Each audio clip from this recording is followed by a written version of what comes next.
ना तुम्हें दूर जाने दूंगा ना तुम्हें पास आने दूंगा। तो वायरलेस चार्जर फोन का काम कैसे कर रहा है कि बन गया, दूर जा रहा है तो वापस वो साउथ बन गया पास बुलाने के लिए। ऐसा हो क्यों रहा है? ये टॉक्सिसिटी चल क्यों रही है यहाँ पे? उसका सत्यानाश हो जाएगा। नॉर्थ है, ये साइड साउथ है, और इधर से तीर चलाए जा रहे हैं नॉर्थ से साउथ में। कैपेसिटर के अंदर जो आपके जो चार्ज स्टोर होता है वो इलेक्ट्रिक फील्ड के रूप में होता है। इंडक्टर के अंदर जो होता है वो मैग्नेटिक फील्ड के रूप में होता है। देखो जी, अगर मैं आप लोगों से पूछता हूँ, आप लोगों ने वो देखा है वायरलेस चार्जर? तो वायरलेस चार्जर फोन का काम कैसे करता है? सोचो जरा। वो आता है ना फोन के पीछे आजकल ये आता है, ऐसा आता है, ये इसलिए मैं दिखाने के लिए लाया हूँ आपको। तो ये मैग्नेट से चिपक जाता है। ये तो फिर आपका आईफोन का आजकल सैमसंग वगैरह नॉर्मल फोन के अंदर भी आ रहा है ना? स्मार्ट वॉचेज आ रही हैं। तो ये वायरलेस कनेक्शन काम कैसे करता है? क्या हवा के अंदर इलेक्ट्रिसिटी फ्लो होती है? अच्छा, एक और एग्जांपल है, इंडक्शन चूल्हा हम लोग जानते हैं, वो कैसे काम करता है ना? हॉस्टल्स वगैरह के अंदर तो अगर आप आगे रहोगे तो वहाँ पे गैस सिलेंडर अलाउड नहीं होता हॉस्टल्स के कॉलेज में। तो वहाँ पे लोग लेके जाते हैं अपना इंडक्शन चूल्हा, रात को मैगी बनाते हैं, कुछ बनाते हैं, है ना? तो वो कैसे काम करता है? उधर तो आप कोई गैस ऑन नहीं कर रहे।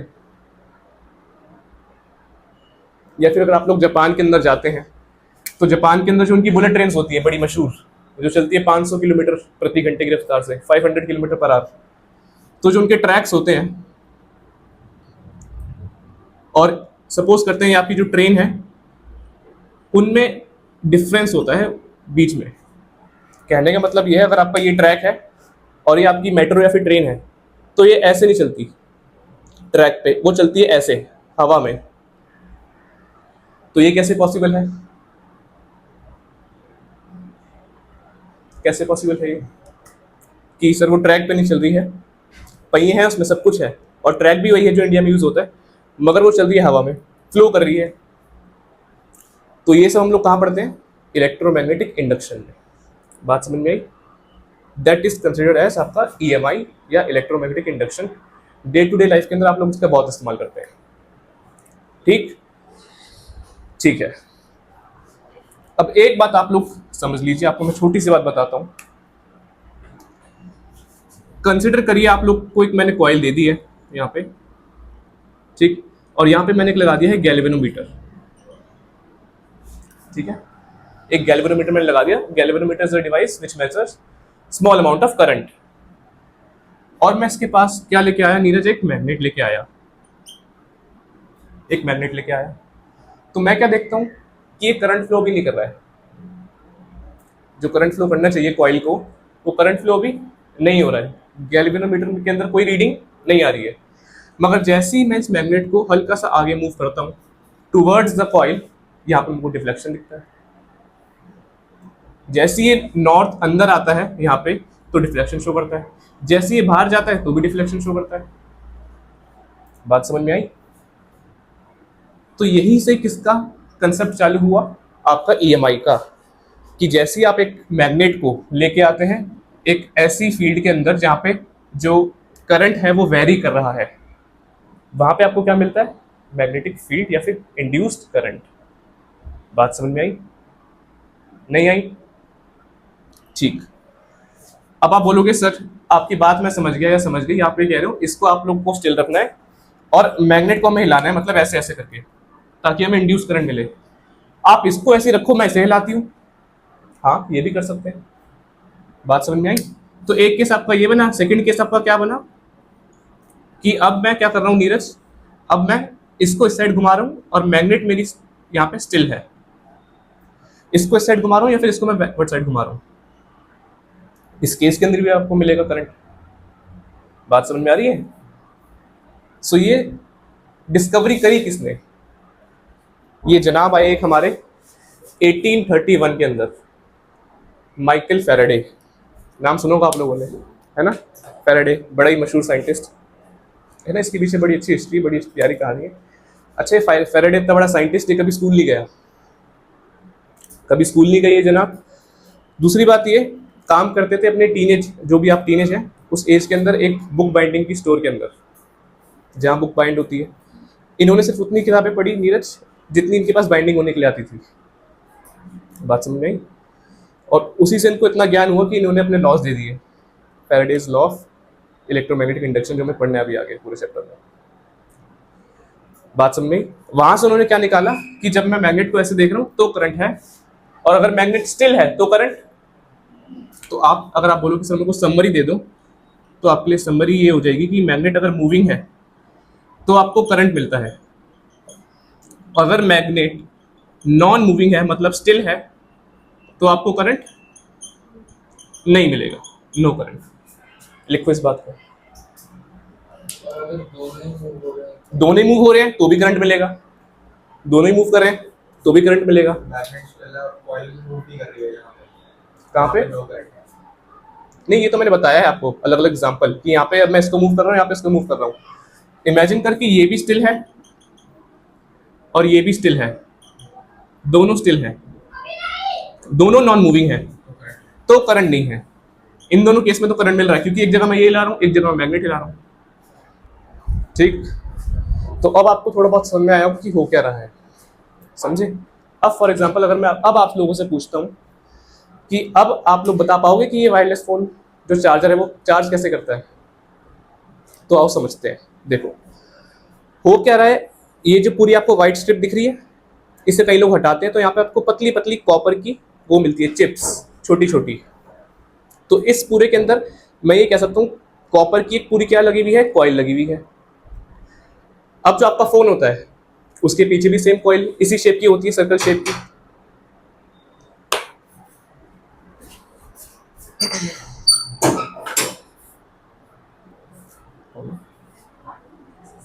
पानी की बोतल तो नहीं होगी। बात समझ में आई? आपका जो फोन है उसके पीछे भी सेम की सेम क्या लगी हुई है, मैग्नेटिक कॉइल लगी हुई है। अब आप अपने फोन को क्या कर रहे हो, चार्ज कर रहे हो, डिस्चार्ज कर रहे हो, मगर उससे लेने देना नहीं है। यहाँ पे लेने देना किससे, कि जब अगर आपका करंट चेंज हो रहा है ना, क्या बोल रहा हूं मैं, अगर आपके पास वेरिएबल करंट है, क्या है आपके पास, अगर वेरिएबल करंट है मतलब ऐसा करंट जो चेंज हो रहा है वो ये सेम काम कर पाएगा। आप लोग एक बात सोचो, करंट चेंज नहीं हो रहा है मतलब सर स्टिल है और इसके पास कॉइल है, तो क्या आपको इंड्यूस करंट मिलेगा? राइट सी बात है, नहीं मिलेगा। मतलब करंट भी चेंज होना चाहिए तभी आपका फ्लक्स चेंज होगा, तभी आपको इंड्यूस्ड ईएमएफ मिलेगा। बात समझ में आई?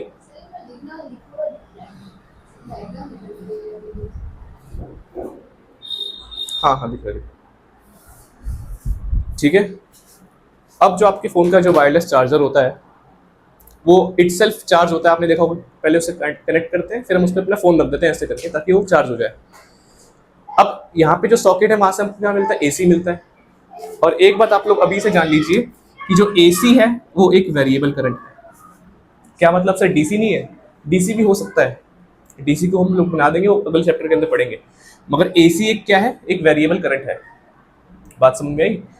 वेरिएबल करंट मतलब क्या होता है, जिसके ऐसे ऐसे ऐसे ऐसे भी बन सकते हैं, वेव फॉर्म ऐसे ऐसे भी बन सकते हैं, जो टाइम के साथ वेरी करता है। ठीक, अब आपने वो कनेक्ट कर रखा है मतलब उसके अंदर फ्लक्चुएशंस तो आ रही हैं, उसी फ्लक्चुएशंस की वजह से मैग्नेटिक चार्जर की जो कॉइल बनी हुई है वो क्या होगा, एक मैग्नेटिक फ्लक्स इंड्यूस करेगी, जिसकी वजह से आपको क्या मिलेगा, फोन रखते ही एक इंड्यूस्ड ईएमएफ, और आपका फोन चार्ज होता है। बात समझ में आए ये नहीं आई? अच्छा, सेम आपका होता है मेट्रो, जो मैं आपको बता रहा हूँ जापान के अंदर।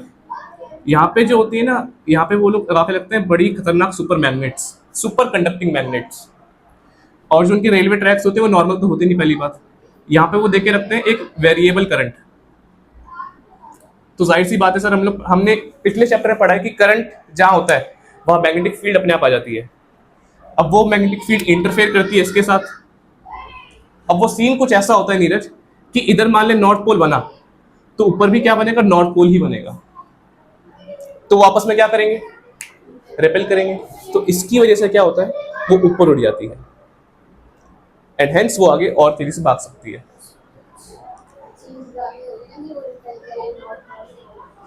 रिपेल अपने आप करेंगे ना, क्योंकि नॉर्थ और साउथ पोल अपने आप बनेंगे यहाँ पे, समझे। यहाँ पे सुपर कंडक्टिंग हमने मटेरियल लगा दिया, नीचे हमने एक वेरिएबल करंट दे दिया, वेरिएबल करंट दिया तो एक ईएमएफ इंड्यूस हुआ, एक मैग्नेटिक फील्ड डेवलप हुई, और सेम काम ऊपर होगा, जिसकी वजह से हल्की सी ऊपर उड़ गई और फिर वो और आगे तेज भागती है। क्यों इतनी तेज भाग पाती है? क्योंकि फ्रिक्शन नियर टू जीरो हो गया है ना, फिर तो एयर फ्रिक्शन लग रहा है आपका, है ना। एक और क्वेश्चन आता है कि आपका कि वाई जो जापानीज बुलेट ट्रेन होती है they can brake without using actual brakes, तो रीजन क्या है? वो यही है। बात समझ में आई? ठीक है।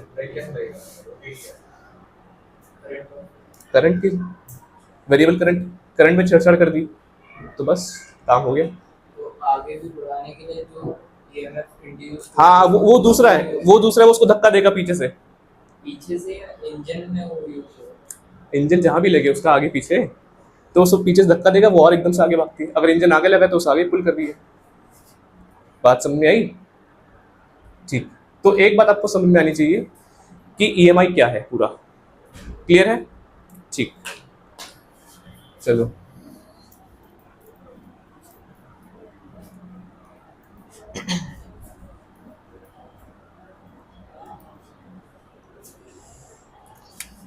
ठीक है, नेक्स्ट टॉपिक है हमारे पास मैग्नेटिक फ्लक्स। ये बड़ी सुंदर से बड़ा प्यारा टॉपिक है, बड़ा इंपॉर्टेंट टॉपिक है मैग्नेटिक फ्लक्स। अच्छा, अगर मैं आपसे इलेक्ट्रिक फ्लक्स की बातें करता हूं तो दैट इज फाई ई, अगर मैं आपसे मैग्नेटिक फ्लक्स की बातें कर रहा हूं दैट इज फाई बी। ठीक, इसमें किसी कोई दिक्कत? ठीक है, लिखो पहले, फिर मैं इसका फॉर्मूला आपको लिखवाऊंगा सर सर। ठीक, अब हम लोग क्या बात कर रहे हैं कि सर आपने मुझे बता दिया। अब मैं बात करता हूँ, सपोज करो बहुत ही छोटे उसकी, डी फाई बी किसके बराबर होगा आपके? बी डॉट डी एस के। जाहिर सी बात है, ये हमने पढ़ा है पहले, नहीं पढ़ा तो अभी जान लो। छोटा सा फ्लक्स किसके बराबर है? आपके मैग्नेटिक फील्ड के। जितनी ज्यादा मैग्नेटिक फील्ड इंड्यूस होगी उतनी ज्यादा आपके पास फ्लक्स ज्यादा होगा। अब अगर मैं यहाँ पे इसका डॉट प्रोडक्ट है तो मैं एक थीटा वाला टर्म लेके आ सकता हूँ, that is called cos theta. Cos theta, cos में यहाँ पे जीरो लूंगा। पूछो क्यों? क्यों?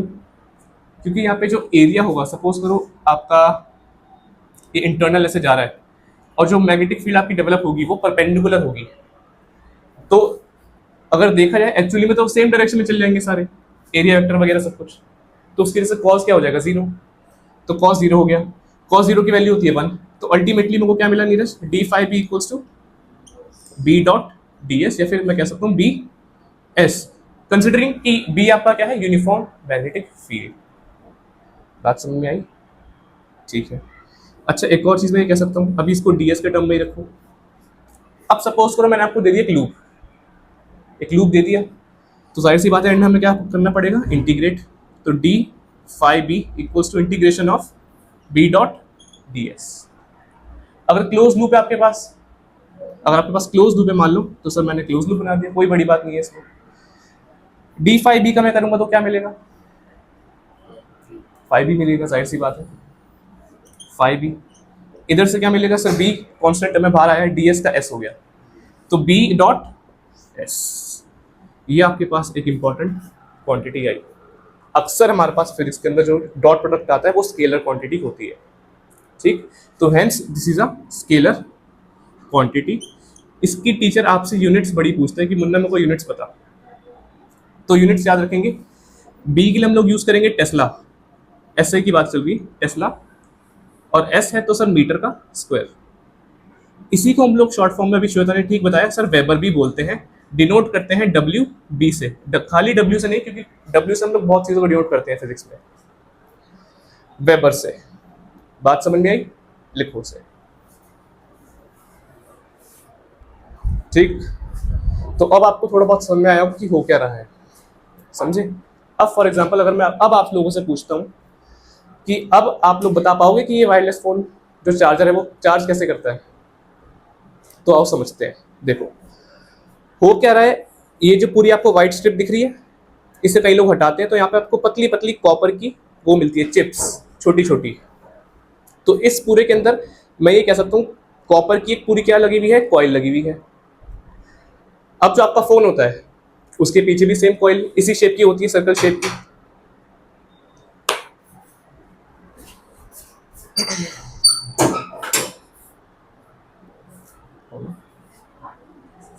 पानी की बॉटल तो नहीं होगी। बात समझ में आई? आपका जो फोन है उसके पीछे भी सेम की सेम क्या लगी हुई है, मैग्नेटिक कॉइल लगी हुई है।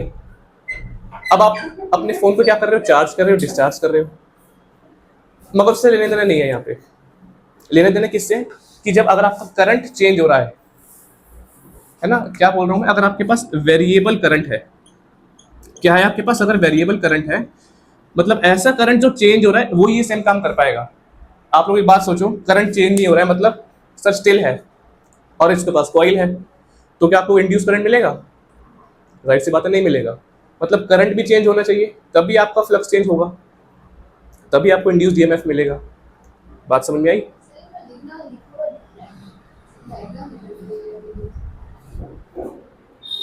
हाँ हाँ दिख रही, ठीक है। अब जो आपके फ़ोन का जो वायरलेस चार्जर होता है वो इटसेल्फ चार्ज होता है, आपने देखा होगा। पहले उसे कनेक्ट करते हैं, फिर हम उस पर अपना फ़ोन रख देते हैं ऐसे करके ताकि वो चार्ज हो जाए। अब यहाँ पे जो सॉकेट है वहाँ से हमको क्या मिलता है, एसी मिलता है। और एक बात आप लोग अभी से जान लीजिए कि जो एसी है वो एक वेरिएबल करंट है। क्या मतलब सर डीसी नहीं है? डीसी भी हो सकता है, डीसी को हम लोग बना देंगे, वो अगले चैप्टर के अंदर पढ़ेंगे। मगर एसी एक क्या है, एक वेरिएबल करंट है। बात समझ में आई? वेरिएबल करंट मतलब क्या होता है, जिसके ऐसे ऐसे ऐसे ऐसे भी बन सकते हैं, वेव फॉर्म ऐसे ऐसे भी बन सकते हैं, जो टाइम के साथ वेरी करता है। ठीक, अब आपने वो कनेक्ट कर रखा है, मतलब उसके अंदर फ्लक्चुएशंस तो आ रही हैं।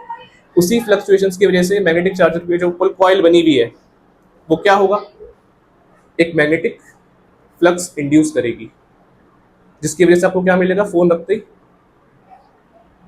एक इंड्यूस्ड ईएमएफ, और आपका फोन चार्ज होता है। बात समझ में आए ये नहीं आए? अच्छा, सेम आपका होता है मेट्रो, जो मैं आपको बता रहा हूँ जापान के अंदर। यहाँ पे जो होती है ना, यहाँ पे वो लोग लगा के लगते हैं बड़ी खतरनाक super magnets, super conducting magnets. और जो उनके रेलवे ट्रैक्स होते हैं वो नॉर्मल तो होते नहीं, पहली बात। यहाँ पे वो देके रखते हैं एक वेरिएबल करंट। तो जाहिर सी बात है सर, हमने पिछले चैप्टर में पढ़ा है कि करंट जहाँ होता है वहाँ मैग्नेटिक फील्ड अपने आप आ जाती है। अब वो मैग्नेटिक फील्ड इंटरफेयर करती है इसके साथ।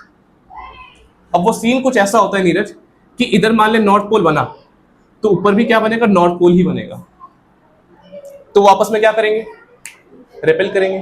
तो इसकी वजह से क्या होता है, वो ऊपर उड़ जाती है, एंड हेंस वो आगे और तेजी से भाग सकती है।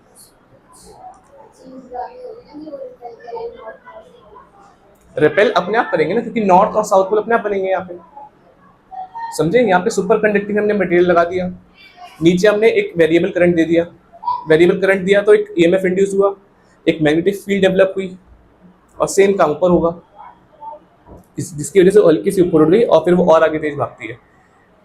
क्यों इतनी तेज भाग पाती है, क्योंकि फ्रिक्शन नियर टू जीरो हो गया है ना। फिर तो एयर फ्रिक्शन लग रहा है आपका, है ना। एक और क्वेश्चन आता है कि आपका कि वाई जो जापानीज बुलेट ट्रेन होती है they can brake without using actual brakes, तो रीजन क्या है, वो यही है। बात समझ में आई? ठीक है। करंट की वेरिएबल करंट में छेड़छाड़ कर दी तो बस काम हो गया। तो आगे भी बढ़ाने के लिए जो ईएमएफ इंड्यूस, हाँ वो दूसरा है, वो उसको धक्का देगा पीछे से इंजन में वो यूज हो। इंजन जहां भी लगे उसका आगे पीछे, तो उसको पीछे से धक्का देगा, वो और एकदम से आगे भागती है। अगर इंजन आगे लगा तो उसे आगे पुल कर दिए। बात समझ में आई? ठीक, तो एक बात आपको समझ में आनी चाहिए कि ईएमआई क्या है, पूरा क्लियर है? ठीक, चलो।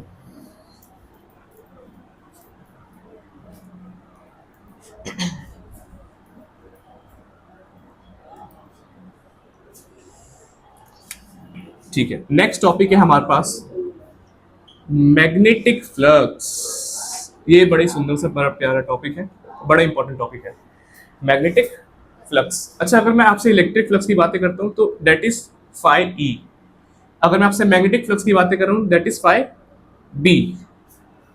ठीक, इसमें किसी कोई दिक्कत? ठीक है, लिखो पहले, फिर मैं इसका फॉर्मूला आपको लिखाऊंगा साथ साथ। ठीक, तो क्या बोल रहे हैं नीरज कि फैराडेज लॉ ऑफ इंडक्शन हमारा एक रूल दिया, इसने लॉ दिया, क्या बोलता है, it states that the net induced EMF for a circuit directly proportional है to the rate of change of magnetic flux through a conductor, through a conductor. बात समझ में आई? ठीक, इसका मतलब हो सकता है कईयों को समझ ना आए पहली बार शिवानी, तो कैसे करेंगे, शॉर्ट फॉर्म में लिखेंगे। क्या बोले सर, आप ये कह रहे हैं कि ईएमएफ इंड्यूस जो है वो किसके बराबर है, रेट ऑफ चेंज ऑफ, बोलो बोलो, rate of change of magnetic flux, correct. अच्छा, फ्लक्स पता चल गया क्या है, मैग्नेटिक फ्लक्स, वही फ्लक्स आपका number of field lines by length वाला। ठीक, अच्छा एक सिचुएशन हमने फॉलो करनी है, that is we have to apply mod here. ठीक है जी, अब सर आप ये कह रहे हैं कि ईएमएफ का मॉड मतलब equals to rate of change of magnetic flux, मतलब D phi by D T, यही कह रहे हो आप? बिल्कुल ठीक, यही कह रहा हूं। अब इसे अगर आपको सॉल्व करने तो कैसे करोगे, कैसे आप लोग फर्दर सॉल्व कर सकते हो, बताओ बताओ।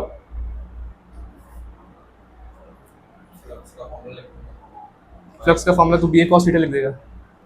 देखो सपोज करो, अभी रहने दो, अभी हमने सिंपल जो लिखा है ऊपर ये लिखा हमने, डायरेक्टली प्रोपोर्शनल है आपस में। अब अनन्य प्रोपोर्शनलिटी के साइन हटेगा तो क्या आएगा, एक कांस्टेंट, पहले इक्वल्स टू आएगा एक, फिर एक आएगा constant d phi by d t. अच्छा, कंसिडरिंग कि के की वैल्यू मैं यहाँ पे 1 ले रहा हूँ, के की वैल्यू मैंने यहाँ 1 मान ली, कोई बड़ी बात नहीं है, तो यहाँ से मेरे को क्या मिला Neeraj, e equals to d phi by d t. ये फॉर्मूला आपके खून के अंदर बस जाना चाहिए, mod of e equals to d phi by d t, सोना नहीं है। ठीक, बात समझ में आई? अच्छा, अगर मैं कहता हूँ फॉर एन टर्न्स, मुझे बता सर, ये तो आपने एक लूप के लिए मुझे बता दिया, मुझे को बताओ आप एन टर्न्स के लिए तो क्या होगा, एन मल्टीप्लाई हो जाएगा, जाहिर सी बात है।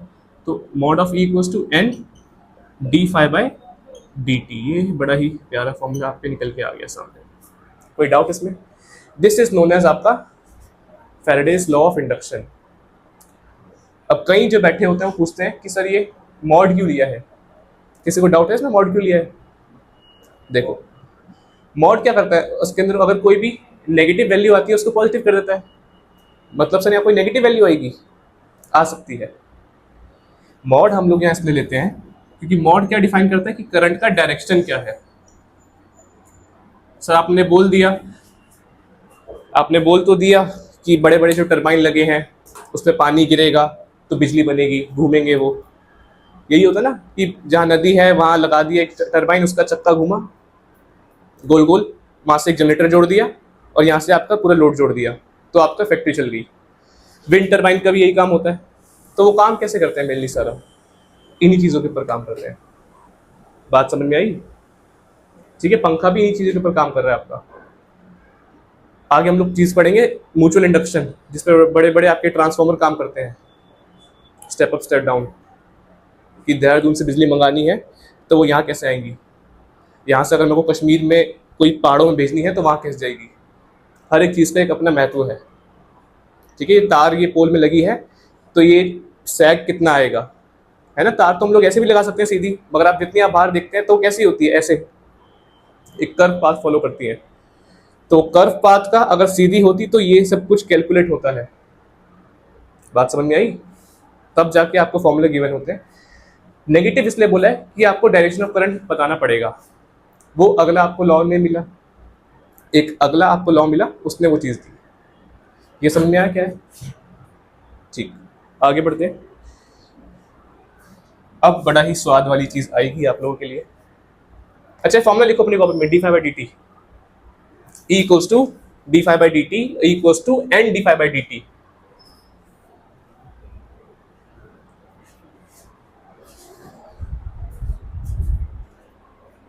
ठीक, तो अब हमारे पास है बड़ा ही प्यारा सा लॉ, लेंस लॉ। ये पेपर में जरूर आता है, टीचर्स फेवरेट टॉपिक है ना। अभी आपने कहा कि आपके पेपर में आया था लेंस लॉ। क्या बोलता है, इट स्टेट्स, क्या कोई नहीं, आपने पूछा पहले, अरे तो ठीक है, आप कर लो। ठीक, क्या है, the direction of induce current in a circuit is such that it opposes the cause और the change which produces it. पढ़ के समझ में आया? पहले पढ़ो एक बार, घूरो से, घूरो।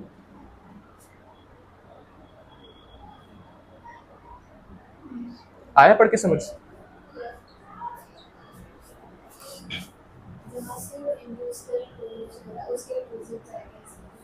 हाँ हाँ, बाकी को आया? नहीं आना चाहिए वैसे तो।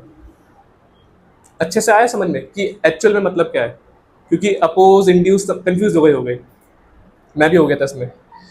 आओ जरा समझते हैं ये क्या बोल रहा है लेंज लॉ, कि नीरज जो इसे पैदा कर रहा है, लेंज लॉ मान लो करंट आपको दे रहा है, तो करंट का नाम हो गया लेंस करंट।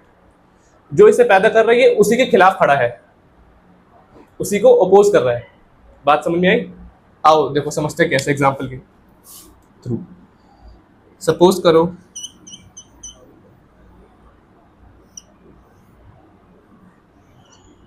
रिकॉर्डिंग ऑन है या ऑफ हो गई, पता चले बीच में आईफोन स्टोरेज फुल। खैर, अच्छा अब इसके पास में क्या लेके आया, एक नॉर्थ साउथ की मैग्नेट लेके आया। अच्छा अभी अगर मैं दोनों को ना हिलाऊं तो क्या कहीं पे कोई करंट इंड्यूस होगा? नहीं होगा, इतना आप लोग समझ चुके हैं।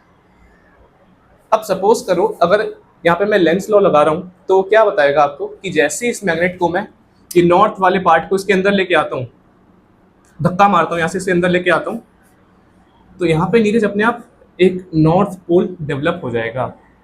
अगर इधर नॉर्थ है तो इधर क्या हो जाएगा? साउथ पोल, है ना। अब तो इसको चाहे प्लस ले ले, इसको माइनस ले ले, तो तेरा करंट ऐसे फ्लो करो साउथ से नॉर्थ। कहने का मतलब क्या है सर, समझाना क्या चाहता हूँ ये बताओ। समझाना ये चाहता हूँ जैसे आप लोग इस मैग्नेट को उसके पास लेके आएंगे तो ये इसे अट्रैक्ट करेगा, रेपेल करेगा? रेपेल करेगा। तो जाहिर सी बात है इसको इसके पास लेके आए तो इसने अपने आप के अंदर क्या बना लिया, यहाँ पे नॉर्थ बना लिया, सो दैट वो उसे अट्रैक्ट ना करे। अट्रैक्ट करेगा तो वो क्या होगा मैं बताऊंगा, उसके लिए सब्र। बात समझ में आई? तो जो भी यहाँ पे होगा उसके लिए अपोजिट बना देगा। क्लियर हुई ये बात? सपोज करो अगर मैं साउथ हूं, ये मैग्नेट यहाँ रखी है और ये साउथ है, ये नॉर्थ है, और मैं साउथ हूं, तो पास आ रहा हूं तो क्या होगा काम? Repel repel repel repel repel repel.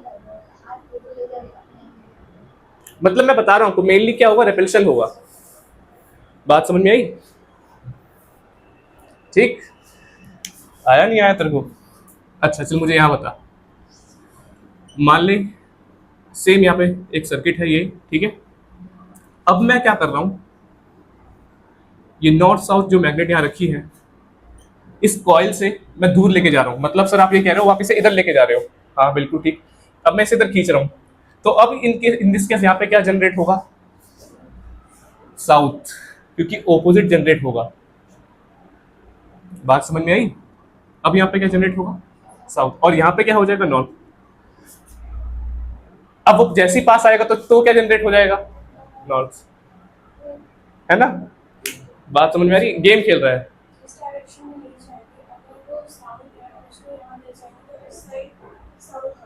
हाँ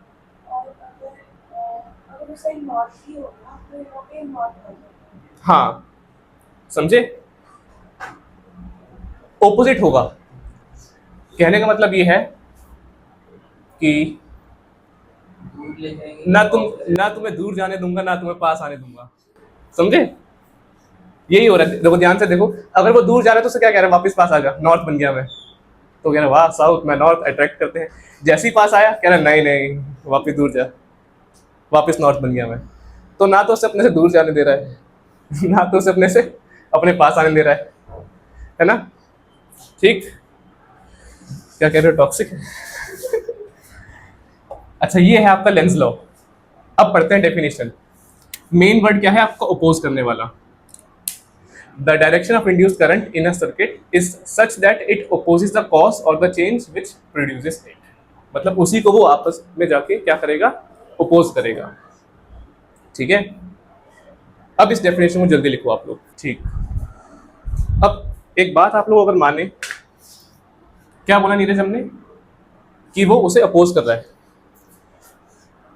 अब आपके मन में ऐसा आएगा कि सर ऐसा क्यों हो रहा है, मुझे ये बताओ, है ना, कि ऐसा हो क्यों रहा है। आप ये कह रहे हो कि वो नॉर्थ है तो वो साउथ बन गया, सॉरी नॉर्थ ही बन गया, दूर जा रहा है तो वापस वो साउथ बन गया पास बुलाने के लिए, ऐसा हो क्यों रहा है, ये टॉक्सिसिटी चल क्यों रही है यहाँ पे।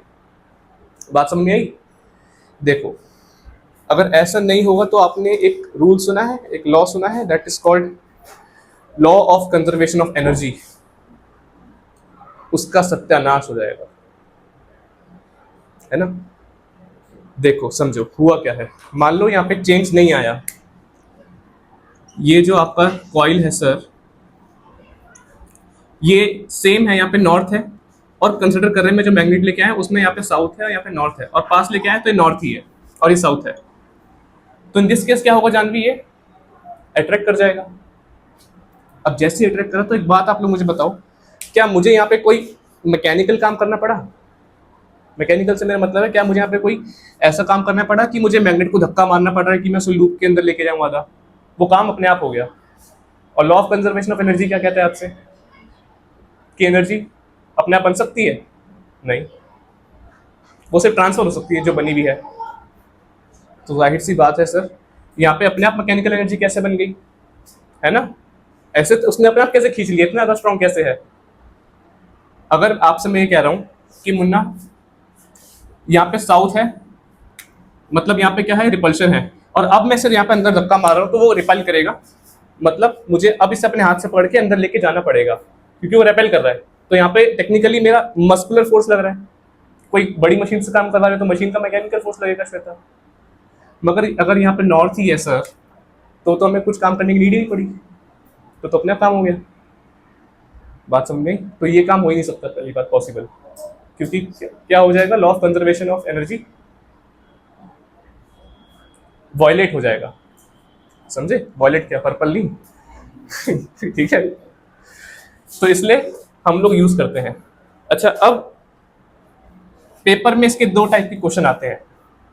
पेपर के अंदर आपको सिर्फ और सिर्फ इसके दो टाइप के क्वेश्चन देखने को मिलेंगे। वो क्या बोलेगा कि मुन्ना कंसिडर कर कि यहाँ पे तेरे पास एक इंटरनल मैग्नेटिक फील्ड है, वो आउटसाइड भी दे सकता है, कोई दिक्कत वाली बात नहीं है। क्या बोला कि इंटरनल मैग्नेटिक फील्ड है। अब सपोज करो यहाँ पे आपके पास रखा है एक कंडक्टिंग मटेरियल, एक कंडक्टिंग मटेरियल यहाँ रखा है, मत करो। अब इससे मैं अंदर फेंक रहा हूँ, यहाँ पे कहाँ, जहाँ magnetic field inside the board है, यहाँ पे अंदर फेंक रहा हूँ मैं। तो जैसे ही यहाँ पे आएगा सर, तो इस पर क्या लगना चालू होगा, ये यूनिफॉर्म मैग्नेटिक फील्ड जो कि इनसाइड है बोर्ड के। तो इससे इस पे क्या फर्क पड़ेगा, बोलो बोलो। अब इस पे ये फोर्स लगना चालू होगा, मतलब जैसे ही इंटरनल मैग्नेटिक फील्ड के अंदर आया, अब इस पे फ्लक्स लगना चालू होगा। पहली बात, फ्लक्स लगा तो ईएमएफ इंड्यूस हुआ, ईएमएफ इंड्यूस हुआ तो आपको बिजली मिली। ये बात समझ पा रहे हो। तो मतलब यहाँ पे ऐसा काम हो सकता है, मतलब जब ये अंदर जा रहा है तो ये काम बढ़ रहा है, मगर जैसे ही नीरज ये बीच में आ गया यहाँ पे, तो ये काम हो जाएगा जीरो। पूछ क्यों, देख, ये जो कंडक्टर में हम मटेरियल लेके जा रहे हैं, ये फील्ड के क्या परपेंडिकुलर है, परपेंडिकुलर है सर, जाहिर सी बात है। अब परपेंडिकुलर आप लेके जा रहे हैं तो फील्ड ऐसे है, ये मटेरियल ऐसे पड़ा है इसके ऊपर। अब एक बात बता, अपने यहाँ पे तू राइट हैंड थंब रूल लगा, है ना, राइट हैंड थंब रूल लगाओ, और वो आपको क्या बोलेगा, अगर मेरे पे इंटरनल लग रहा है, मेरे पे अगर इंटरनल लग रहा है, तो अब मैं उसे बराबर करने के लिए क्या करूंगा, उतना ही आउटवर्ड से लगाऊंगा। नहीं समझे, नहीं समझे, नहीं समझे, समझो, ऐसा समझो, ये अभी इस पे कोई चार्ज नहीं पड़ रहा है, इस पे कोई इफेक्ट नहीं है, मगर जैसे ही आपने इसे अंदर फेंका, ये क्या बोलेगा, जितना आपने मेरे पे एक्स लगाया है उतना आप मेरे पे डॉट लगाओ, विच मीन्स आउटवर्ड लगाओ। अब उस आउटवर्ड को लगाएगा कहाँ पे, मैक्सिमम कहाँ लगाएगा, सेंटर पे। अब जैसे सेंटर पे लगाया तो नेट क्या मिलेगा, जीरो।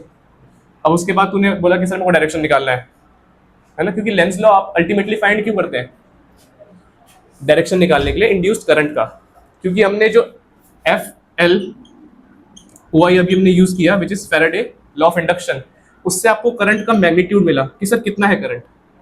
लेंस लॉ आपको क्या बताता है कि उसका डायरेक्शन क्या है, उसका डायरेक्शन क्या है ना। अब ये डिबेट मत करना sir current is a scalar और वेक्टर, ठीक है, ये बहुत बड़ी डिबेट करते हैं बच्चे कई बार। कई बोल सीख के आते हैं 2-4 किताबें पढ़ के, नहीं सर करंट स्केलर है, कोई बोलता है स्केल वेक्टर है, ऐसे क्या है? स्केलर नहीं पता स्केलर स्केलर है। इस पे कभी और बात करेंगे 1 घंटे। टेंसाइल नाम सुना है? क्या होता है? जो दोनों होता है, क्या करंट वो है? उस पर बात करेंगे आराम से फिलहाल अभी, वरना ये आपका चैप्टर रह जाएगा। ठीक, अब वो जैसे जीरो हुआ, अब अगर मैं देखता हूँ परपेंडिकुलर ऐसे है सर, जैसे ही आपने लगाया अपना राइट हैंड थंब रूल, आपको डायरेक्शन क्या मिला? मतलब अब सर ये काम कुछ ऐसे हो रहा है, बात को समझ रहे हो? अब ये लूप का डायरेक्शन कुछ ऐसे हो गया, मगर जैसे जैसे मैं इसे बाहर लेके जा रहा हूँ, अब इस जो इंटरनल मैग्नेटिक फील्ड यहाँ पे लगी हुई है, जो इनसाइड द बोर्ड है जानवी, अब वो कम हो रही है, तो जाहिर सी बात है वो नेगेटिव में जाएगा। नेगेटिव में जाएगा तो इसका जो साइन है वो पलट जाएगा। बात को समझे क्या? एक सेकेंड, कुछ ऐसे, बात को समझे? नहीं समझे? एक और बार बताऊं? आओ, क्या बोला है आपको, ध्यान से सुनना इस बार, ठीक है? इंटरनल मैग्नेटिक फील्ड आप अंदर जा रहे हैं, आपको लग रही है यहाँ पे, ठीक है? यहाँ कुछ नहीं था, जैसे जैसे अंदर गया तो इस पे ये इंटरनल मैग्नेटिक फील्ड जो एक्स है उसका इस पे इफेक्ट आना चालू हुआ। जैसे ही चालू हुआ, जैसे ही वो सेंटर पे आया, तो जितना उस पे इंटरनल लग रहा है वो उतना ही आउटवर्ड लगाने का सोचेगा, क्योंकि ये काम परपेंडिकुलर सरफेस पे हो रहा है आपस में। जैसे उसने कहा कि परपेंडिकुलर के मुझे आउटवर्ड लगाना है, तो नेट क्या मिल जाएगा उसे? जीरो। अब अगर आपको वहां पे एट सेंटर पॉइंट अगर आपने सोचना है कि मैं इसका डायरेक्शन ऑफ करंट बताऊं क्या है, तो आपने क्या लगाया? राइट हैंड का thumb rule.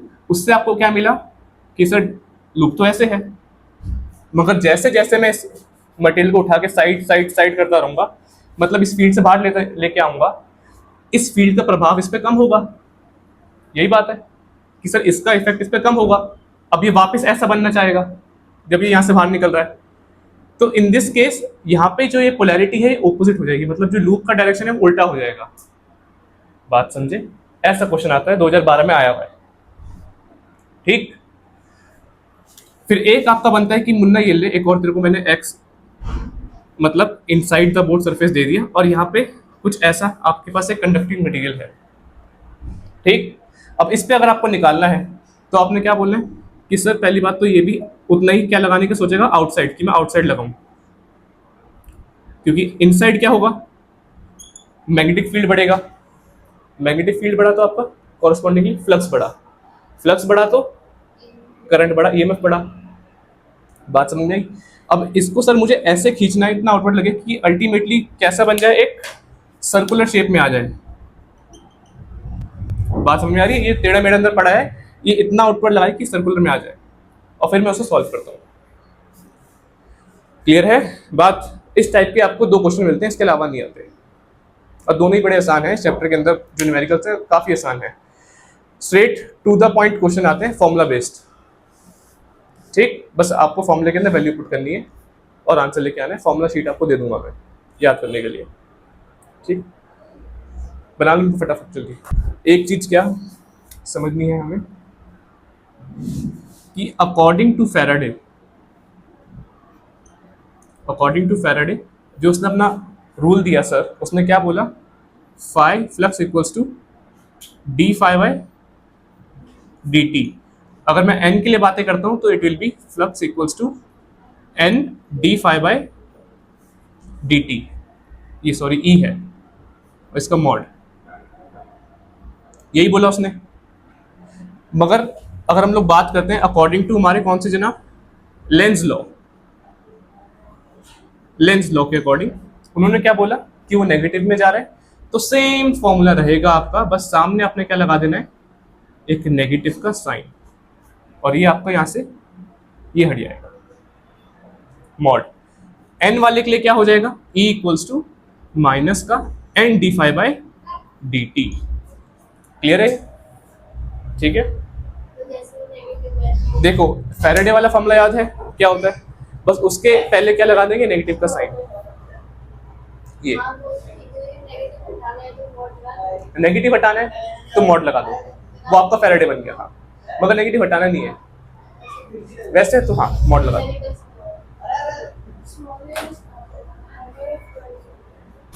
Per unit length मैं कैसे पता लगेगा कि कौन सा वाला है? क्वेश्चन में तो करवाऊंगा ना मैं। हाँ क्या कहते हैं, वो भी करवाऊंगा, ये आप कह रहे हो ना डाउट, अभी हो जाएगा। ठीक आए, आओ जरा समझते हैं मोशनल ईएमएफ। अच्छा बड़ा इंपॉर्टेंट टॉपिक है, बड़े स्वाद वाला टॉपिक है नीरज। सपोज करो मेरे पास एक लूप है करंट का। लूप क्या होता है सर, चारों साइड से बंद होता है। अब एक साइड मैंने मिटा दी, तो अब कुछ ऐसा बचा है, एक कंडक्टर का एक फ्रेम बचा है सर।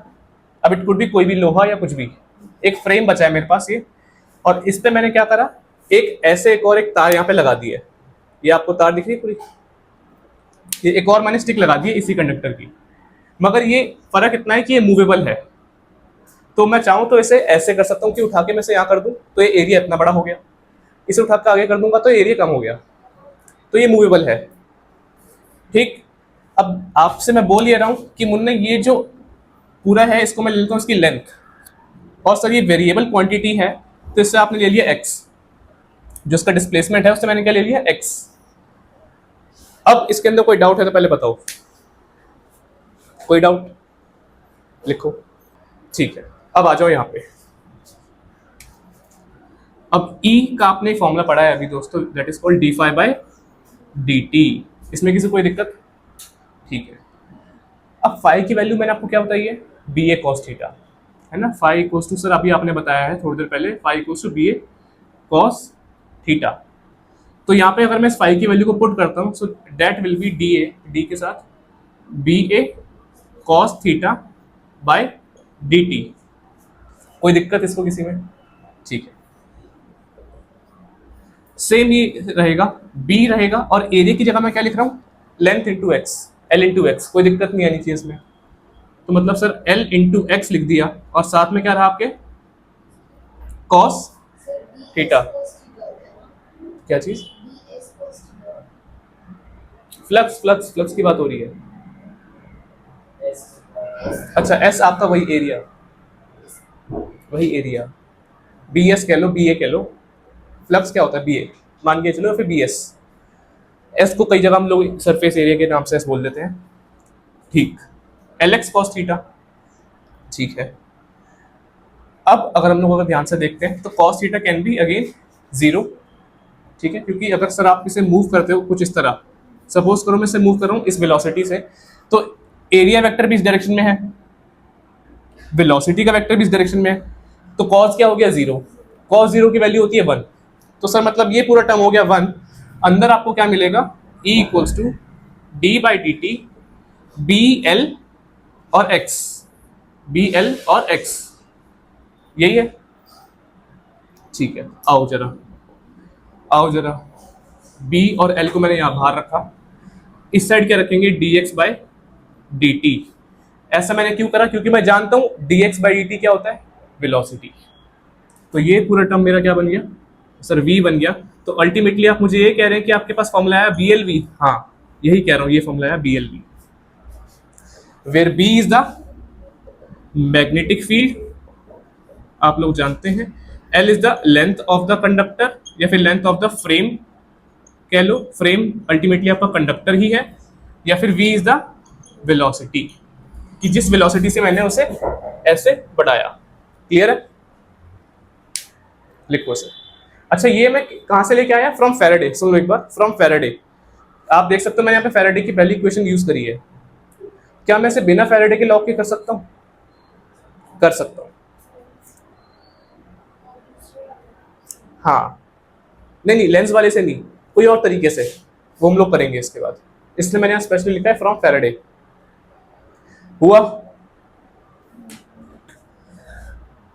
करते हैं स्टार्ट। एक और तरीके से हम लोग कर सकेंगे जैसे, अच्छा वर्क डन का आपको फॉर्मूला पता है क्या, कोई अलग सा बताओ। वर्क डन का बेसिक फॉर्मूला क्या होता है, फोर्स इनटू डिस्प्लेसमेंट। क्या वर्क डन का ये फॉर्मूला आपको पता है, v इंटू क्यू। कहां से आया ये, करेक्ट करेक्ट, पोटेंशियल। चैप्टर कौन सा था, 2, चैप्टर सेकंड। क्या फॉर्मूला आया था, करेक्ट, v इक्वल्स टू डब्ल्यू बाय क्यू। जिसको नहीं पता v इक्वल्स टू डब्ल्यू बाय क्यू क्या है वो चैप्टर 2 पढ़े, वहां से एक पोटेंशियल का फॉर्मूला मिला था, वर्क डन बाय चार्ज के लिए मिला था ये फॉर्मूला। तो यहाँ से मेरे को वर्क डन किसके बराबर मिला, वी क्यू के। अब एक और फॉर्मूला सर आपने मुझे पढ़ाया, that is force into displacement. Displacement को हम लोग अक्सर एक्स कहते हैं, तो टेक्निकली मैं कह सकता हूं कि f x equals to v q. मैंने दोनों वर्क को कंपेयर कर दिया आपस में, कोई दिक्कत नहीं। अच्छा, फोर्स हमने पढ़ा है अगेन चैप्टर 1 के अंदर, sir q v b sine theta, ठीक है जी। और साथ में क्या रहा मेरे एक्स, और सामने क्या है वी क्यू। अब यहाँ पे साइन क्या हो जाएगा 90, सुन लो, क्योंकि जो परपेंडिकुलर है, क्या परपेंडिकुलर है, मैग्नेटिक फील्ड और एरिया वेक्टर आपस में क्या है, दोनों परपेंडिकुलर है, तो साइन क्या हो जाएगा 90। साइन 90 की वैल्यू क्या होती है 1, हमने पढ़ा है। तो अल्टीमेटली क्या मिला आपको, q v b equals to v q. क्या कुछ कट रहा है, हाँ क्यू से क्यू कट गया। अल्टीमेटली क्या मिला, v b x equals to v, यही मिला। वी से वी कट गया तो क्या मिला, बी एक्स खाली। वही तो मैं कह रहा हूं, यहाँ पे ये वी कौन से वाले हैं, एक पोटेंशियल है और एक वेलोसिटी है, समझे, एक वोल्टेज है और एक वेलोसिटी है। अब अगर मैं इसको सही से लिखता हूं नीरज, तो क्या लिख सकते हैं बता, क्या आंसर आएगा, वो फिर अगेन आपने v सेम कर दिया, हाँ ठीक है। और क्या कर सकते हैं बताओ, देखो समझो, इसने कहा sir v equals to v by b x, मैंने कर दिया, तो यहाँ से आपको क्या मिला, पोटेंशियल मिला है, वोल्टेज मिली, या फिर आपको वेलोसिटी मिला, ठीक है। क्या मैं ये कह सकता हूं v equals to b v x, यही बोला है, ये बोला है। अब एक बात हम लोग बचपन से जानते हैं कि जो मैक्सिमम वैल्यू होती है वोल्टेज की, उसे हम लोग क्या लेते हैं, ईएमएफ। तो जाहिर सी बात है मैं एक चीज को ई ले सकता हूं, तो क्या फॉर्मूला बना, b v x. Sir x को आप लेंथ ले लो, चेंज इन लेंथ का एल, तो आपको क्या फॉर्मूला मिला, बी वी एल। क्या ये सेम फॉर्मूला है जो हमें पहले मिला था, क्या सेम फॉर्मूला है, हाँ ये अलग है बताओ। तो हेंस हमको ऐसे भी मिल सकता है without using Faraday's equation d∅dt वाली, क्लियर है, लिखो। अच्छा, क्या है हमारे पास, methods of generating induced EMF. ये 3 मेथड हमारे पास होते हैं जिससे हम इंड्यूस्ड ईएमएफ जनरेट कर सकते हैं। पहला है changing the magnetic field b vector, ये हमने कर लिया है, सबसे पहले वही किया आपने d∅dt वाला। फिर नेक्स्ट हमने कौन सा किया, changing the area of the coil, जो हमने अभी इससे पहले किया, जहाँ पे हम एरिया बढ़ा रहे थे उसको खींच के। फिर नेक्स्ट है हमारे पास, अच्छा ये सबसे बढ़िया है, स्वाद वाला है, that is changing the relative orientation of B and A. मतलब क्या करेंगे सर, थीटा चेंज कर देंगे, क्या चेंज करेंगे, थीटा। अच्छा ये आपका सबसे ज्यादा मैं कह रहा हूँ इंपॉर्टेंट क्यों है, स्वाद वाला क्यों है, बिकॉज यहाँ पे आप लोग पढ़ते हैं एसी जनरेटर के बारे में, एसी जनरेटर के बारे में, बात समझ में आई, एसी जनरेटर के बारे में। क्या होता है एसी जनरेटर, जो बिजली बनाता है, ठीक, दैट इज जनरेटर। कौन है, हमारा जनरेटर है भगवान, जो एसी बना रहा है वो एसी जनरेटर है, एसी का भगवान, ठीक है। इसलिए इंपॉर्टेंट है, कई बार पेपर में आता है डिफाइन द वर्किंग।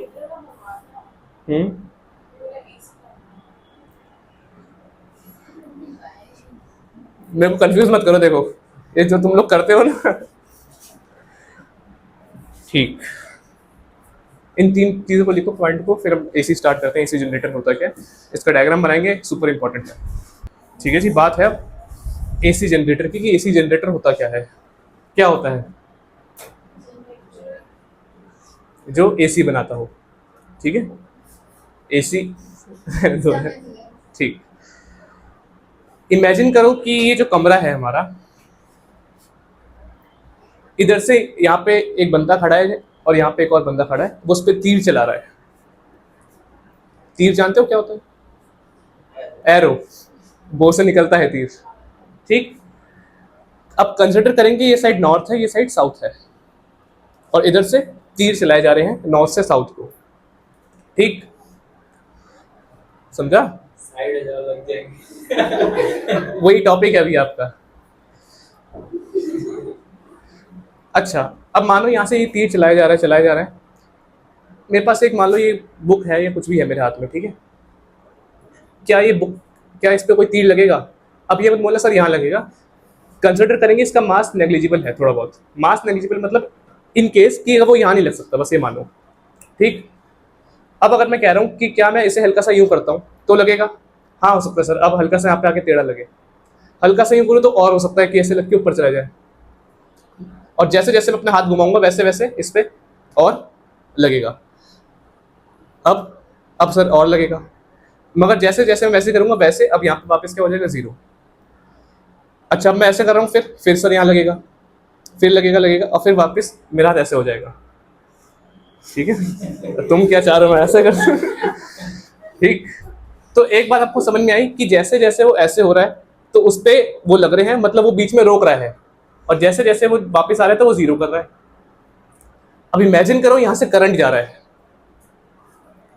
अभी 0 है, मेरे को चाहिए मैग्नेटिक फील्ड चेंज हो ताकि मेरे को क्या मिले, इंड्यूस्ड ईएमएफ। वो क्या देगा मेरे को, इंड्यूस्ड करंट देगा। अब सर अगर ऐसे सेम जा रहा है तो वो तो कुछ डिफ्लेक्शन हुआ ही नहीं। अब अगर मैं उसे बीच में बंद कर दूं ये लगा के, तो सर वो बीच में रुक गया, अब गया, कुछ गया, फिर बंद हो गया, फिर गया, फिर ऐसे होता रहेगा अगर ये घूमता रहेगा मेरा हाथ। तो उससे होगा क्या, गया रुका, गई रुका, फील्ड गई फिर रुकी। तो यहाँ से क्या मैं वेरिएबल फील्ड बना सकता हूँ? हाँ। और अगर मैंने नीचे इसी से मैंने अपना एक मोटर जोड़ दी तो मेरा क्या बन गया, पूरा एसी का जनरेटर। अब जरा बात को समझो, जो मैंने आपको समझाया है वो ये है कि एक साइड नॉर्थ है, एक साइड में आपको क्या समझा रहा हूँ कि साउथ है, और बीच में मैंने क्या लगाया है, एक रेक्टेंगुलर कॉइल लगाई है, ठीक। लेट अस से नीरज ABCD, कुछ भी नाम ले लो आप, उसमें कोई दिक्कत वाली बात नहीं है, ठीक है सर। अब इसी से आपने नीचे क्या जोड़ दिया सर, एक शाफ्ट जोड़ दिया। शाफ्ट मतलब जिससे जो घूमता है, जिसपे चीजें लगी हुई होती है, इधर गियर लगे होंगे, इधर कुछ लगा होगा जो घूमता है, ठीक है। वो यहां से एकदम आपने सर शाफ्ट जोड़ा हुआ है, और यहां पे लगी है स्लिप रिंग। चलो वो क्या है, अच्छा इधर से एक तार जारी है, यहां से एक तार जारी है, ठीक। और ये आपके लगे हैं ब्रशेस,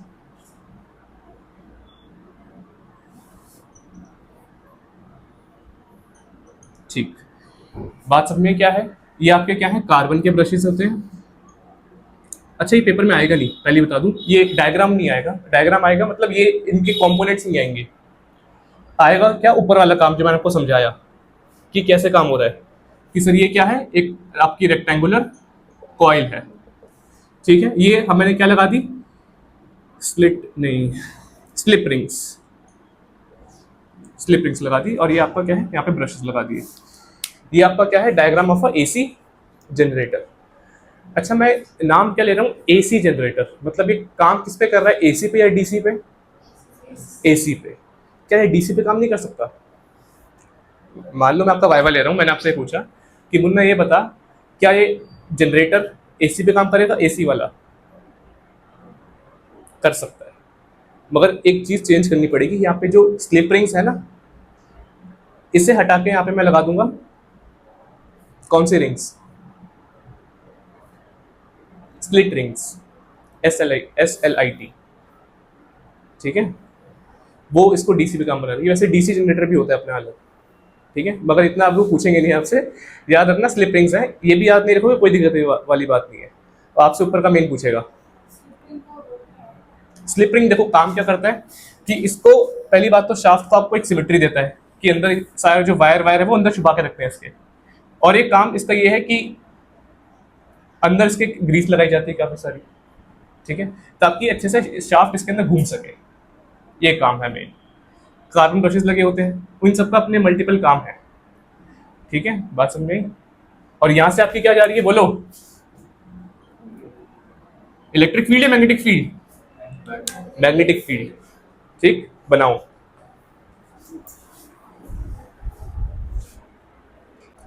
ठीक है जी, अब बात जरा होगी इसके फॉर्मूला की।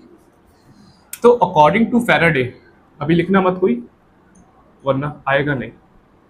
अकॉर्डिंग टू फैराडे उसने क्या बोला, क्या फॉर्मूला दिया था आपको बताओ? E equals to d phi by D t. Correct, यहाँ पे सर मॉड था।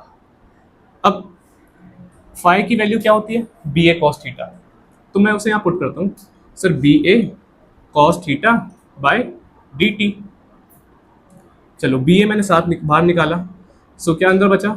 बाहर बी ए निकाला क्योंकि यूनिफॉर्म है दोनों। अंदर क्या बचा? D cos theta by d T. क्या मैं इसका डिफरेंशिएशन कर सकता हूँ? ऊपर थीटा है नीचे टी है, कर सकते हैं? नहीं कर सकते। या तो मैं चेन रूल लगाऊंगा या तो इसे टी के टर्म्स के अंदर बना दूं तो कर पाऊंगा, जाहिर सी बात है। तो मैं इसे टी के टर्म्स में बना रहा हूं। तो E इक्वल्स टू बी ए रहेगा और यहां क्या हो जाएगा, कोई बता सकता है? Cos omega t by d t. अगर आपको याद है 11th class, theta equals to omega t भी होता है, SHM के अंदर आपने पढ़ा है, theta equals to omega t. ठीक, चलिए अब इसका मैं करूंगा तो क्या मिलेगा सर? कॉस का आप कर रहे हैं तो आपको मिलेगा माइनस साइन ओमेगा टी और बाहर आपको क्या मिलेगा? ओमेगा। ठीक, तो अल्टीमेटली नीचे मेरे को क्या मिला? फॉर्मूला बी ए ओमेगा और साइन ओमेगा टी माइनस का। बाहर नहीं, वो मैंने इधर ही रखा है, कहीं भी रख दो, उससे कोई दिक्कत नहीं है। अच्छा ये वाला कह रहे हो? ये डिफरेंशिएशन का रूल है, चेन रूल का। ओमेगा टी करा, फिर फंक्शन का वापस करते हैं हम लोग। ठीक, क्या फॉर्मूला मिला आपको? इसमें कोई डाउट तो बताओ। ठीक, अब अगर मैं बात कर रहा हूं, ये आपका मेन फॉर्मूला है। ठीक, इस थीटा की वैल्यू यहाँ पे क्या है? Omega t. Theta equals to omega t. मैं चाहूँ तो इसको बच्चों यहाँ वापस भी लिख सकता हूँ, b a omega sine theta, b a omega sine theta, where theta is the omega t. ठीक है, अब आप साइन को चाहे यहाँ ले जाओ, यहाँ मॉड था तो वो आपको दे देगा आंसर सिमिलर। लिखो इसे। मॉड डालता है तो माइनस में जी 6 मॉड है जी। और इससे चेंज क्या है?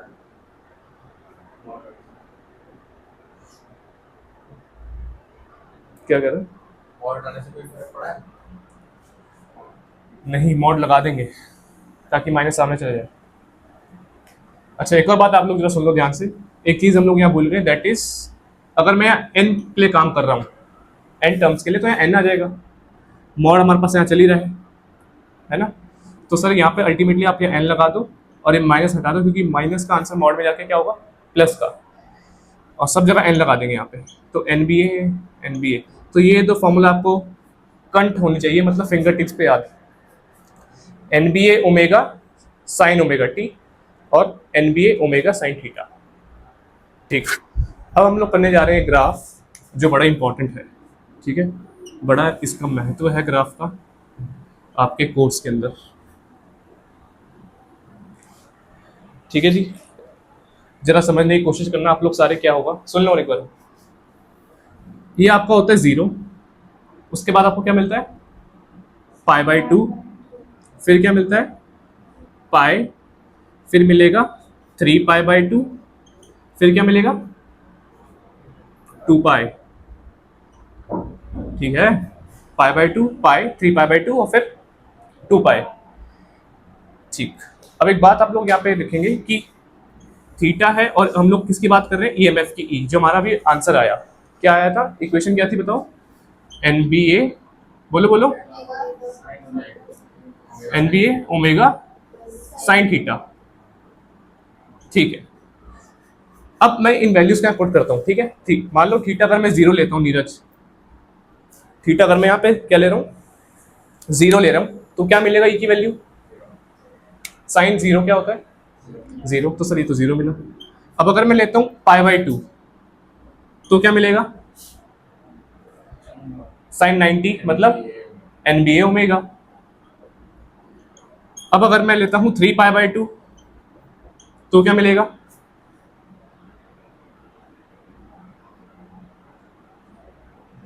वाह, 3π/2 इज -1, साइन का 3π/2 इज -1, तो क्या मिलेगा? माइनस का NBA ओमेगा, और अगेन 2π पे आपको क्या मिलेगा? वापस 0। क्लियर है? ठीक। अब इन वैल्यूज को मैं यहाँ पुट करता हूँ यहाँ पे वापस। अच्छा, एक लाइन आप लोग अपने आप मन के अंदर इमेजिन करेंगे श्वेता, और एक लाइन यहाँ पे सेम। लेट अस से दिस इज NBA ओमेगा और दिस इज माइनस का, चलो माइनस आपको यहाँ लिख देते हैं, माइनस का NBA ओमेगा। क्लियर? हम लोग क्या करने वाले हैं, अब इन पॉइंट्स को हम लोग यहाँ प्लॉट करेंगे। तो सर 0 पे तो 0 है, पहली बात, ठीक। फिर π/2 पे क्या है? NBA ओमेगा, मतलब π/2 पे आपको क्या मिलेगा? यहाँ पे एक पॉइंट मिल रहा है। फिर उसके बाद 3π/2 पे क्या है? अच्छा, हमने पाई का नहीं निकाला क्या? 0 π/2, अच्छा पाई का नहीं निकाला, पाई का यहाँ निकाल लेते हैं। पाई पे भी 0 मिलता है, ठीक है, पाई पे भी 0 मिलेगा। ठीक है सर, मतलब यहाँ पे क्या है? 0 है, तो यहाँ पे मिला मेरे को। 3π/2 पे क्या है? माइनस का NBA, विच मीन्स यहाँ पे मिलेगा एक, ठीक है। और फिर आपको क्या है एंड का? 2π पे आपको क्या मिला? 0। तो अल्टीमेटली अगर आप लोग देखें, अगर मैं पॉइंट्स को मार्क करता हूँ कुछ इस तरह, तो क्या मिल रहा है आपको? सर एक तो ऐसे मिला, फिर मेरे को मिला कुछ इस तरह, फिर मैं ऐसे गया और फिर कुछ ऐसे। क्या ये आपका साइनोसॉइडल कर्व आ गया? हाँ, तो याद रखना। अच्छा, हमने पहले सीख भी लिया, मैं तो यहाँ पे आपको कह भी रहा हूँ कि EMF is the function of sine, आपको दिख रहा होगा। तो यहाँ पे आपको जो ग्राफ मिला बड़ा ही सुंदर सा मिला, और ये ग्राफ पेपर में आता है, बात समझ में आई? प्लॉट करने के लिए। अब इसी को बोलेंगे कि मुन्ना यहाँ पे अभी आपने EMF ले रखा है, आप यहाँ पे करंट ले लो तो भी सेम बनेगा। बात समझ में आ रही है? छापो से।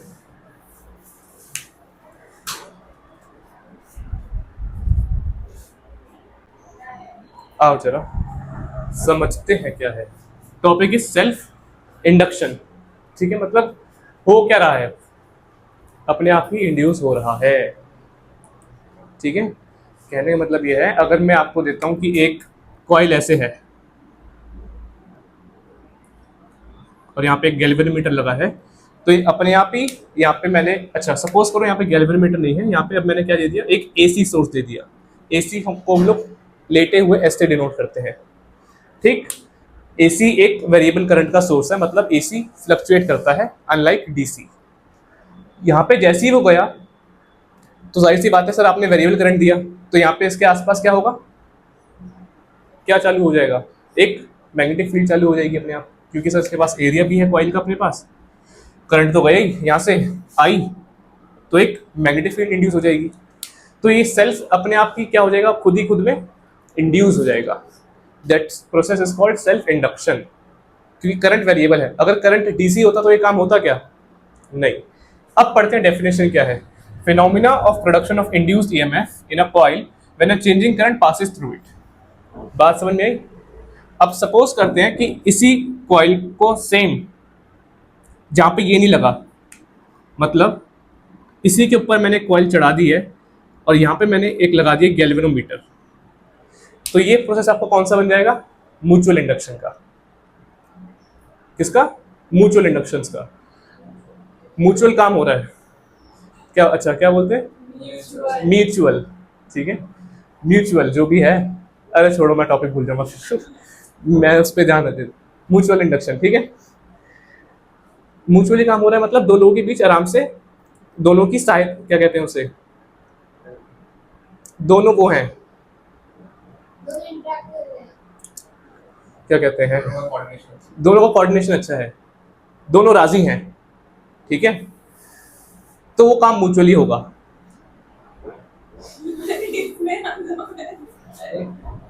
करवाऊं तक राजी अभी? क्या रहा है? तू ही रहता ऐसे कामों में आ गए। मियाँ बीबी राजी, क्या करेगा काजी। खैर, जैसे ये काम हुआ तो होगा क्या, करंट मैंने किस कॉइल में दिया था, अगर मैं कह रहा हूँ ये कॉइल 1 है, ऊपर वाली कॉइल 2 है, तो करंट किस कॉइल में दिया था, नीचे वाली में। थोड़ी देर बाद मैं क्या देखूंगा कि करंट इसमें भी आ जाएगा। पूछो क्यों? करेक्ट, क्योंकि सर जैसे इसके अंदर इंड्यूस हुआ, साथ ही साथ ऊपर भी आ गया इसमें करंट, और ये आपको यहाँ पे जो जी लगा ये डिफ्लेक्शन शो करेगा। ये प्रोसेस क्या है, हमारा म्यूचुअल इंडक्शन। इसका क्या एक्सप्रेशन है और क्या फॉर्मूला वो हमें देखना है। पहले हम लोग किसका करेंगे, सेल्फ इंडक्शन का, सिंगल का। 2-3 टॉपिक बचे उसका चैप्टर ओवर। बात समझ में आई? तो इसका हम लोग करेंगे फॉर्मूला। अब आप लोग बनाओ, डायग्राम बनाओ। सिंगल का बनाना, एक कॉइल हटा दो ये वाली। क्या चीज? लिखना भी है, इंपॉर्टेंट है।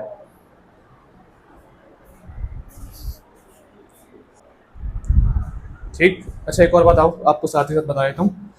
अगर आपने निकालना है कोएफिशिएंट ऑफ सेल्फ इंडक्शन, अगर आपने निकालना है कोएफिशिएंट ऑफ सेल्फ इंडक्शन, तो एक बात वो कहते हैं कि फ्लक्स डायरेक्टली प्रोपोर्शनल किसके है, करंट के।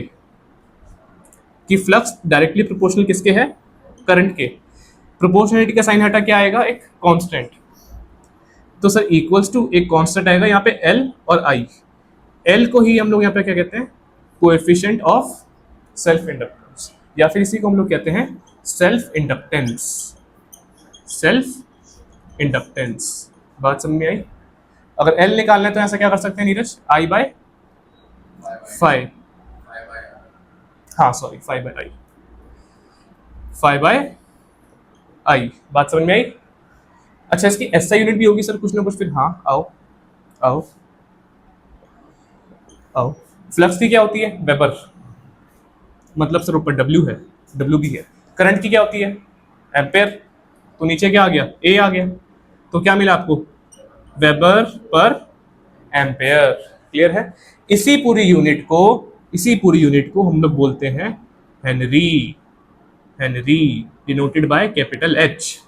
तो अगर आपसे कोई पूछता है कि मुन्ना मुझे बता डिफाइन 1 हेनरी, तो क्या बोलोगे कि सर जब मैं 1 एम्पेयर का करंट पास करूंगा और जब 1 वेबर का मेरे को फ्लक्स मिलेगा, तब मैं कह सकता हूं कि 1 हेनरी का काम हुआ है। बात समझ में आई? ठीक है, दिस इज क्वाइट इंपॉर्टेंट। इसके बाद हम लोग निकालेंगे फॉर्मूला इसका।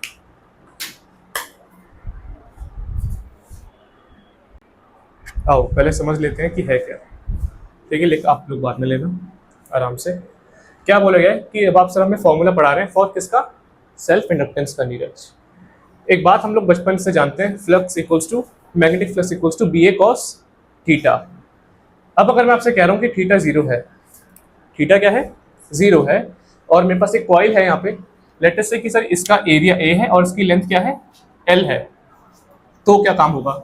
अच्छा फॉर n टर्न्स क्या कर देंगे, फ्लक्स को हम लोग NBA कर देंगे।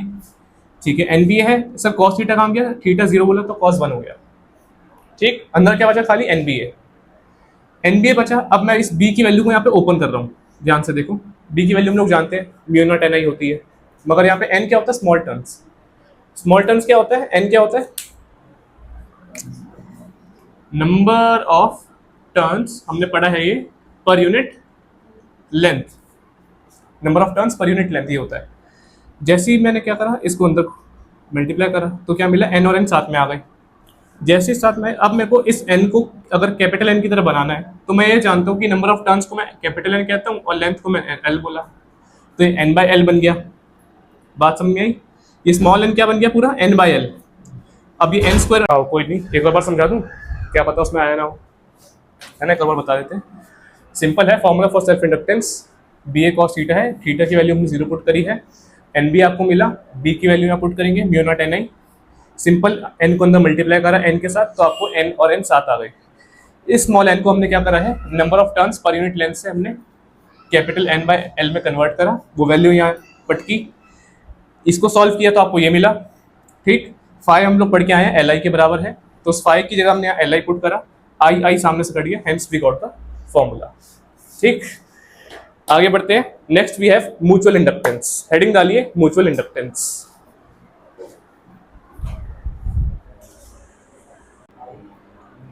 आइए समझो जरा, ठीक। अब टॉपिक है आपके पास म्यूचुअल इंडक्टेंस। मतलब क्या बोला गया है, अब काम क्या हो रहा है नीरज, म्यूचुअली हो रहा है। मतलब एक कॉइल आपको ऐसे दे दी है, यहाँ पे एक लगा दिया वेरिएबल करंट का सोर्स। नेक्स्ट क्या करा, वो कॉइल इसके साथ लगा दी, इसके ऊपर लगा दी हमने, और यहाँ पे क्या लगा देंगे हम लोग, गैल्वेनोमीटर लगा देंगे। तो हो क्या रहा है एक्चुअली में जो हम लोग करंट दे रहे हैं वो इस प्राइमरी कॉइल के अंदर दे रहे हैं, और इसकी वजह से करंट इंड्यूस कहाँ हो रहा है, सेकेंडरी कॉइल के अंदर हो रहा है। अगर मैं आपसे पूछता हूँ क्या मैंने सेकेंडरी कॉइल के अंदर कहीं पे भी कोई करंट सोर्स लगाया है, कहीं पे भी नहीं। वहां पर जैसे मैंने आपने एक मीटर लगाया, गैल्वेनोमीटर, ताकि आपका वो डिटेक्ट कर दे। बात समझ में आई? तो इसकी वजह से करंट इसमें भी जा रहा है, दैट इज कॉल्ड, ये काम म्यूचुअली हो रहा है, तो म्यूचुअल इंडक्टेंस। क्या बोला गया है, the process of induction of current in secondary coil due to the flow of variable current in primary coil. ठीक, फॉर्मूला आपको, अच्छा यहां से हम लोग एक और चीज बता सकते हैं कि फ्लक्स किसके प्रोपोर्शनल होगा, आपके करंट के, आई के, वही आई के प्रोपोर्शनलिटी का साइन हटा तो क्या मिलेगा आपको, एक कांस्टेंट, तो क्या मिला आपको, एम आई। अगेन एम यहाँ पे अब क्या होता है, कोएफिशिएंट ऑफ म्यूचुअल इंडक्टेंस, ठीक है जी, या फिर एम को हम लोग क्या बोलते हैं, म्यूचुअल इंडक्टेंस। अब अगर आप लोग एक बार ध्यान से देखें तो फॉर्मूला आपके पास है b a cos theta, theta zero हो गया, हम लोग जानते हैं, फॉर N2 टर्न्स। अच्छा अब आप कंफ्यूज हो जाएंगे कि सर N1 N2 क्या है, N1 टर्न्स है प्राइमरी कॉइल के और N2 टर्न्स है सेकेंडरी कॉइल के। अब एक बात बताओ आप लोग, जो ईएमएफ इंड्यूस हुआ वो प्राइमरी कॉइल में हुआ या सेकेंडरी कॉइल में हुआ, हुआ किसकी वजह से, प्राइमरी या सेकेंडरी, प्राइमरी की वजह से। तो जो काम करा है मैंने वो N2 के लिए करा है, ये मत सोचना कि N2 कहाँ से आ गया, वही फॉर्मूला NBA वाला ही, मगर N2 लिखा है कि वो सेकेंडरी कॉइल के लिए हुआ है, और साथ में BA वही N2 हुआ। अच्छा अंदर B की value mu naught NI, mu naught N। अच्छा यहाँ पे हम लोग कौन सा लेते हैं, आई लगाना है, भूल गए, आई क्या चीज, ठीक। फिर क्या बताया था आपको कि ये हमने N1 क्यों लिखा है, N1 इसलिए लिखा है क्योंकि करंट तो हमारा इसमें आ रहा है, तो B तो हम लोग इसका काउंट करेंगे प्राइमरी का, इसकी वजह से इसमें आ रहा है, ठीक है जी। नेक्स्ट सेम हमने किया है N1 को, वापस आपको बताया था कि N क्या होता है, number of turns per unit length. तो अगर मैं इसका बता रहा हूँ तो ये N2 हो गया या फिर N1 होगा कॉरस्पॉन्डिंगली। यहाँ पे हमने N1 के लिए किया है तो N1 लिख देंगे, क्लियर है। N1/L आ गया, अब N2 सेम है तो आपका सेम आ गया फॉर्मूला। यहाँ से आई सामने कट गया तो आपको एक M का बड़ा ही अच्छा फॉर्मूला मिला, mu naught equals to N1 N2 A/L। Hence we got the formula for L also, we got the formula for M also, mutual inductance का भी मिला, सेल्फ इंडक्टेंस का भी मिला, क्लियर है। ये भी आपने क्या करना है, लर्न करना है, ठीक है, ये भी इंपॉर्टेंट है। इस चैप्टर के जो न्यूमेरिकल से बड़े आसान आते हैं, बस आप लोग इनके अंदर वैल्यू पुट करो, अ कॉइल ऑफ इतने टन, 500 टन, 2000 टन, बस वैल्यू पुट करो, आंसर लेके आओ। बात समझ में आ रही है, ये होता है। अच्छा म्यूचुअल इंडक्टेंस का आप लोग मेन एप्लीकेशन देखेंगे आपके ट्रांसफॉर्मर्स के अंदर। ट्रांसफॉर्मर्स कौन से वाले, वो वाले नहीं जो रोबोट्स आपस में लड़ते हैं, जो बड़े बड़े जो बिजली के ट्रांसफॉर्मर होते हैं, यहाँ से बिजली स्टेप अप करते हैं, स्टेप डाउन करते हैं, ठीक है, वहाँ पे हम लोग इसे देख रहे होंगे। इसमें कोई डाउट है तो पूछो, वरना फिर आगे बढ़े आगे, ठीक। लास्ट टॉपिक है, आगे बढ़ते हैं। आओ जरा समझते हैं कि हम लोग ने करा क्या है यहाँ पे। टॉपिक क्या है आपका Neeraj, energy stored in inductor, ठीक है। ये हम लोग करेंगे बाय वॉल्यूम वाले मेथड से, ठीक है। बाय वॉल्यूम वाले मेथड नहीं, मतलब बाय वॉल्यूम से पूछा जाता है, पर यूनिट वॉल्यूम पूछा जाता है, ठीक।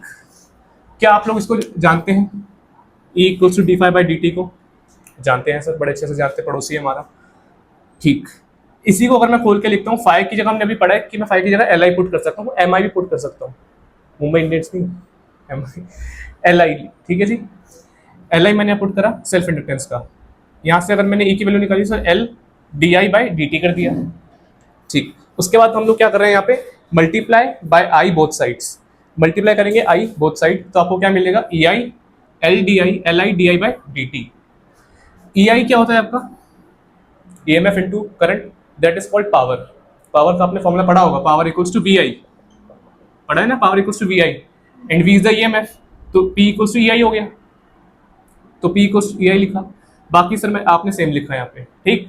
उसके बाद क्या करा है, अगर हम लोग बात करते हैं बहुत ही छोटे वर्क डन की, dW/dt, पावर क्या होता है again, work done by time, work done upon time, तो इसको मैंने इसमें कन्वर्ट करा जानवी W/T में, यहाँ पे सेम रखा।